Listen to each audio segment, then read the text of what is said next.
Christmas and advance Happy New Year. This is your pastor, Pastor Jess, and I welcome you to another series of Christmas messages. I hope po na habang kayo ay nagsa-celebrate ng Christmas, you also meditate God's Word and God's promises sa inyong buhay.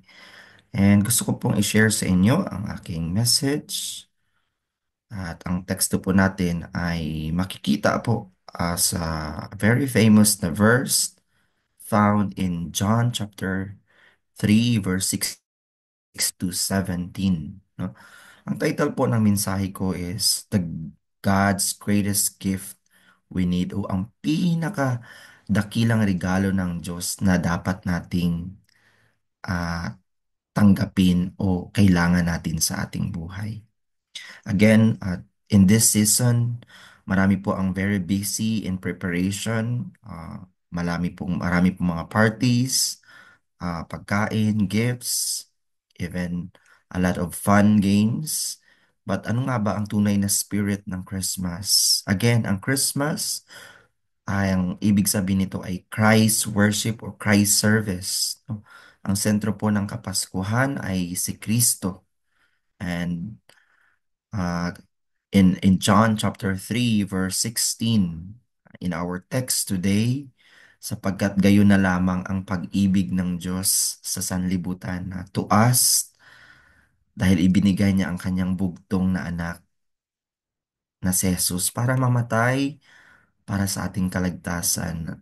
Ngunit hindi siya nanatiling patay sapagkat siya ay Diyos. Siya po ay nabuhay muli upang pagtagumpayan ang kasalanan, kamatayan at ang dyablo. Ito po ang pangako ni Jesus sa atin sa araw-araw na sa anumang mga pagsubok na ating kinakarap, naniniwala po tayo na mapagtatagumpayan natin ito sapagkat si Jesus ay kasama natin. Ito po ang tunay na rason kung bakit tayo ay nagse-celebrate ng Kapaskuhan. Ito ay isang pasasalamat that once upon a time in the history of human, tayo po ay iniligtas ng Diyos. Siya ay nagkatawang tao. At sa ating kagalakan, hindi man natin alam ang eksaktong araw ng kanyang kapanganakan sapagkat wala pong pruweba. Ang December 25 is the day o exact date ng kanyang birthday.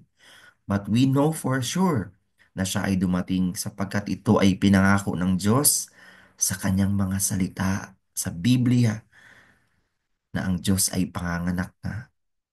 Araw-araw, nawa po, maranasan natin ang Kapaskuhan, ang kanyang pag-ibig sa ating buhay. Point number 1 po ng aking message. If you have time to read Romans chapter 8, verse 38 to 39, ina-assure po ng Diyos sa kanyang pag-ibig na wala pong makakapaghiwalay sa atin sa Diyos. Ikaw ba ngayon ay nakakaranas ng pagsubok, kalungkutan, o maaring nasa ilalim ng kalungkutan, paghihiwalay, kahirapan, sakit? Ang sabi ng Romans chapter 8, ang salita ng Diyos, 38 to 39 says, na walang makapaghiwalay sa atin sa kanyang dakilang pag-ibig. Ito man ay sa gitna ng malaking pagsubok. Nawa sa mga oras na ito, inyo pong maramdaman ang pag-ibig ng Diyos at ang kanyang pagkalinga. He cares for you. Siya po ay may pakialam sa iyong nararamdaman at hindi niya binabaliwala ang iyong mga dalangin. Siya po ay buhay na nakakarinig. Ngunit sa ating buhay, may mga bagay na dapat nating maintindihan at siya lamang ang nakakaintindi. Ang pag-ibig po ng Diyos ay hindi kayang sukatin. Kung kayo po ay mga magulang, kayo po ay may pag-ibig sa iyong anak, ngunit may pagkakataon na nasasagad ang inyong pag-ibig at ang iyong pasensya.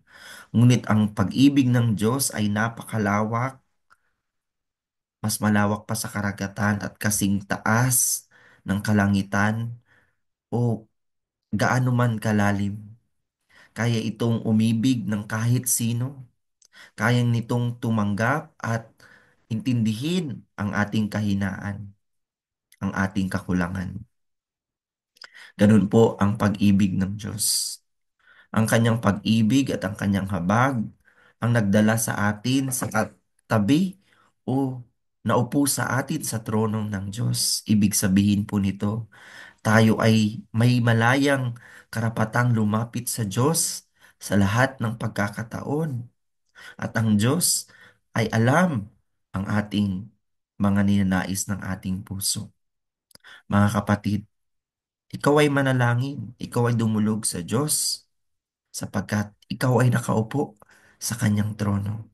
Sa kanyang trono tayo ay makakatanggap ng habag, pag-ibig at pagkalinga at biyaya.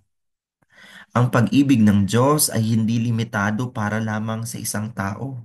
Sa isang tao na mabuti, sa isang tao ba na palasimba, kahit ikaw pa ang pinakamasamang tao sa sanlibutan, kaya kang tawarin ng pag-ibig ng Diyos. At dahilan dito, kung ikaw ay may tunay na pag-ibig ng Diyos, kaya mo ring magpatawad at umunawa ng iyong kapwa na mahihina. Ang pag-ibig po ng Diyos ay perpekto, kompleto, at walang hanggan. Ito ang magpapaliwala o magpapalaya sa atin. Ikaw ba ay naniniwala sa Kanya? Bagamat alam natin ang pag-ibig ng Diyos, kung wala tayong pagtitiwala at hindi tayo naniniwala, ito ay magiging walang kabuluhan. Wala pong tao at sino man ang hindi kayang iligtas ng Diyos sa kanyang pag-ibig. Ang pag-ibig na to ay napakalaki, kompleto at walang hinihinging kapalit. Ito po ang tunay na pag-ibig ng Diyos. God loves you, brothers and sisters. Ikaw ay mahal ng Diyos. Inuunawa niya ang iyong sitwasyon sa mga oras na ito. Pangalawa po, in verse 17, isinugo ng Diyos ang kanyang anak, hindi upang hatulan o parusahan ng sanlibutan o tayo, kundi upang iligtas ang mga ito sa pamamagitan niya. Ito po ang tunay na regalo ng Diyos. Ito ang regalo na ninanais natin. Kung ikaw ay may pangangailangan at nakatanggap ka ng tamang regalo sa iyong exchange gift, di ba napakasayang oras iyon? Ganon din sa ating buhay. Ano ba ang ating kailangan? Ang ating kailangan ay kaligtasan. Ito ang regalo na dapat nating matanggap, mga kapatid. At ang regalong ito ay hindi kayang ibigay ng sanlibutan. Hindi kayang ibigay ng ating asawa, mga anak, o ang mga bagay sa mundo. Ang kaligtasang ito ay tanging kay Jesus lamang at walang kaligtasan sa labas ni Kristo, hindi sa loob ng simbahan o sa isang organisasyon. Tanging si Jesus lamang ang daan at siya lamang ang tanging pangalan.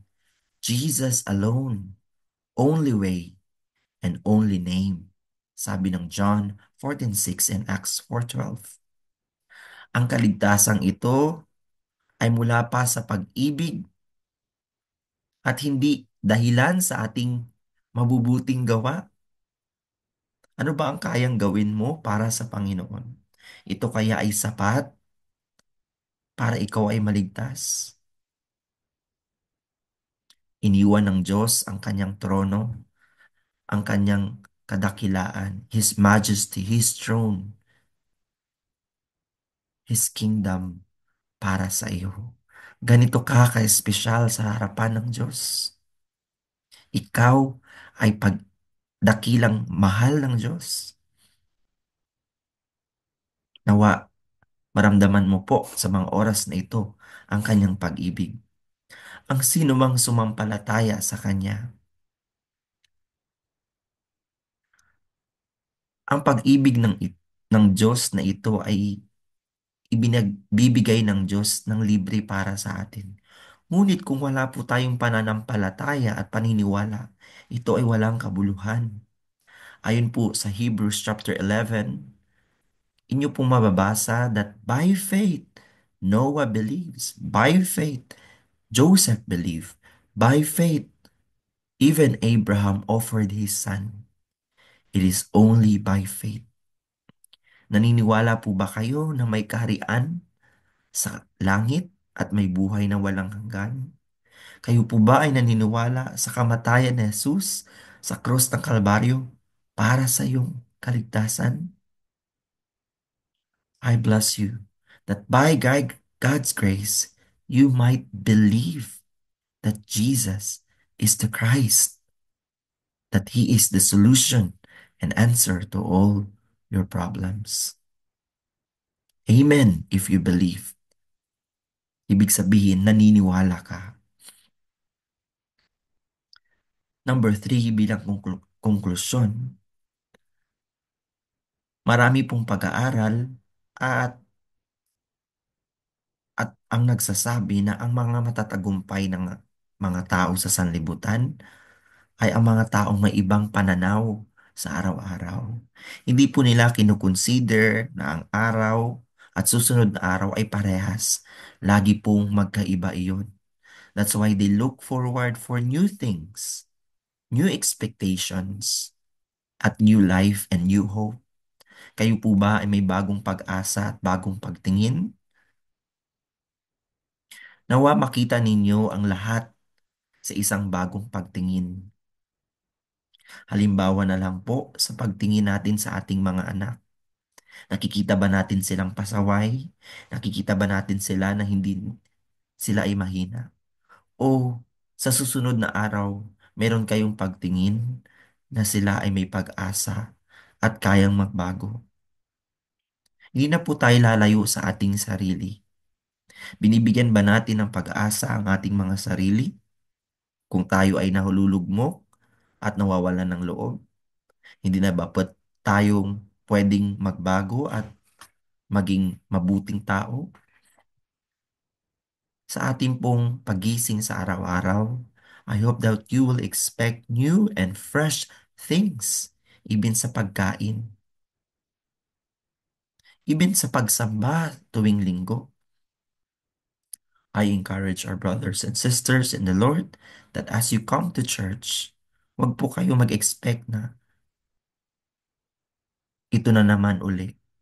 But expect new things, new word, and new strength.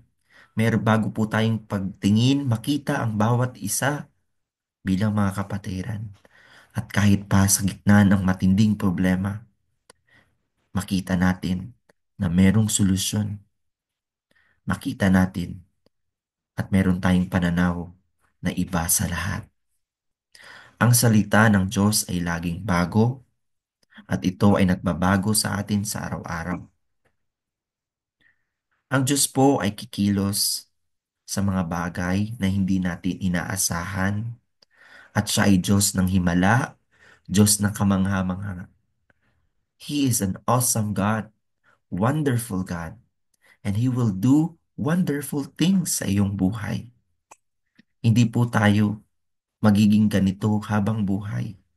Merong hinandang regalo ang Diyos para sa iyo at inaasahan niya na you will expect new things.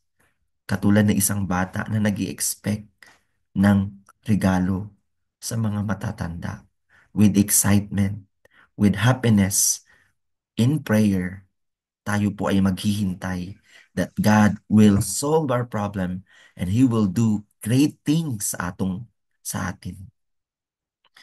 Araw-araw, mabuhay tayo ng mapayapa, masaya sapagkat Emmanuel God is with us. He is our strength. Gusto ko pong tapusin ang mensaheng ito para basahin ang Isaiah chapter 9 verse 6 sapagkat isinilang ang isang sanggol na lalaki para sa atin, para sa iyo at sa akin. Ibinigay niya sa kanya ang pamamahala at siya ay tatawaging kahangahangang tagapagtayo. He is our great counselor, makapangyarihang Diyos, mighty God, at eternal Father. Siya ang ating amang nasa sa langit. And He is the Prince of Peace. Shalom, brothers and sisters. Magkaroon kayo ng kapayapaan sapagkat si Kristo ay nasa atin. Ang dakilang regalo ay natanggap mo na. Nawa ito ay iyong maranasan sa araw-araw. God bless you and Merry Christmas everybody. In advance, Happy New Year. God loves you.